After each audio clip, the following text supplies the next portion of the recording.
Hey, Shalom. All praises, glory, and honor to Yahweh, Basham, Yahweh Shai, Bahasham, Racha, HaKodash, and double honors to the apostles, and to the elders of great millstone, peace, and salutations to the elect. I'm your brother Makolat, again with a lesson to feed the elect through the spirit and power of Yahweh, Basham, Yahweh Shai. Quick hit, definitely. As I'm here painting, and I'm just listening to Scott Ritter, former US, former UN, my bad, weapon inspection um, person, whatever, um, on this video here. See, he had said something that it just caught my spirit, and this is nothing planned. I just thought that I should say a couple of things on it because definitely this is the devil. He's speaking about the fucking devil. And I think this is something to prove, to further show that definitely we're in the last seconds of the last days, and basically Yahweh Basham Yahushai is making his return, and the end is coming, and it's coming fast, man. There's no this war with Iran and Babylon the Great and them small hatters.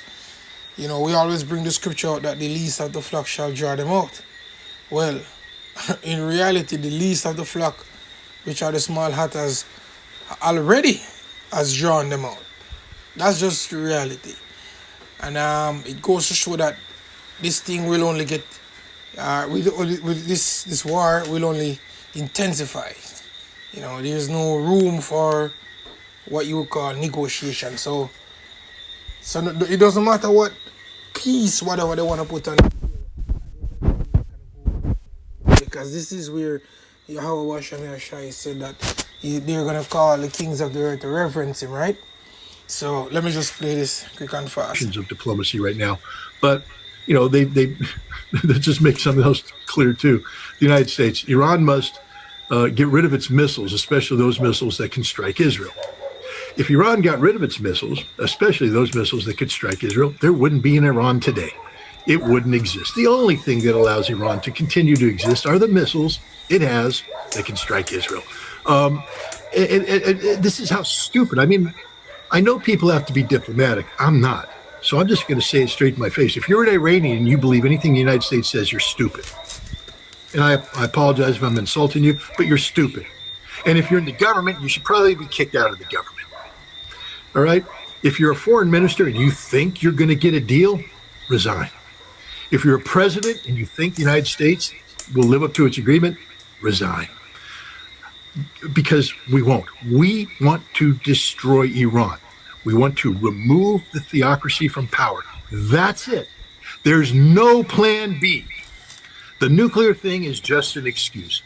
We know, look, Tulsi Gabbard said, we know Iran's not producing a nuclear weapon. We know it. And we know that whatever they were doing with that 60% enriched uranium, they ain't doing it today.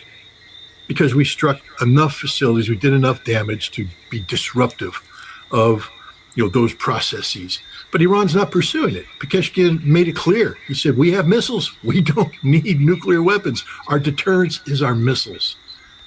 Yeah, so you know the scripture, he's a proud man, need to keep it at home. Here's it. Plus democratic way. And people, and as Scott Ritter said, it's just regime change in its entirety. Won't back down, can't back down. Ecclesiasticus chapter 12 verse 10, and it reads,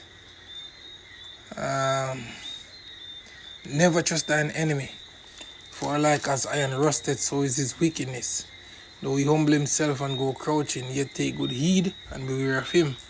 And thou shalt be unto him as if thou hast wiped a looking glass, and thou shalt know that his rust hath not been altogether wiped away. Set him not by thee, and these Iranians learn that. Furthermore, they have the history of what happened to our people. They know, and how they deal with us. They know, the Persians, they know. That's the reason why they can put out AI videos, depicting us. They know who we are. We don't know who we are. We are the lost people, lost tribes, right? As a people, but luckily the elect, through the guidance of Yahweh Shemashai, I know who they are now. He says, though he humble himself and go crouching, yet take good heed and beware of him. And thou shalt be unto him as if thou hast wiped a looking glass, and thou shalt know that his rust hath not been altogether wiped away. Set him not by thee, least when he hath overthrown thee, he stand up in thy place. And that's their thing from the get-go. You know. Go and watch they call it Spartacus Blood and Sand, and you see that. That's their nature. Neither let him sit at thy right hand, lest he seek to take thy seat, and thou at the last remember my words, and be pricked therewith. Who will pity a charmer that is bitten with a serpent, or any such as come nigh wild beasts? Because over the years, basically,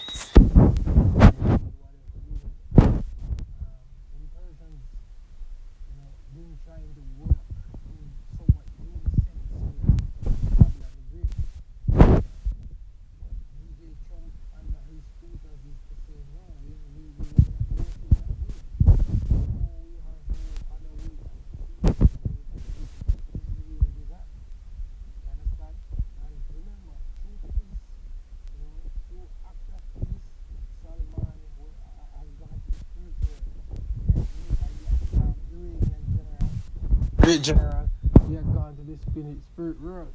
When I say great general, I mean they have him as as an upstanding person of their country, as a great general. So through peace, and so these Iranians basically know that these men are serpents, and if you go go nigh them, they're gonna sting you, and that's the reason why the negotiation was so broad, and basically what Iran is being showing that look, it's how we are, no other way, and then this stiff heart Trump is doing the same thing, because remember, a part of the negotiation for Iran is that you're not gonna strike Lebanon either.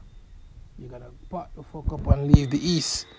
But as I said, the pride of these devil, man, the pride of the goddamn devil, but this is the same pride that will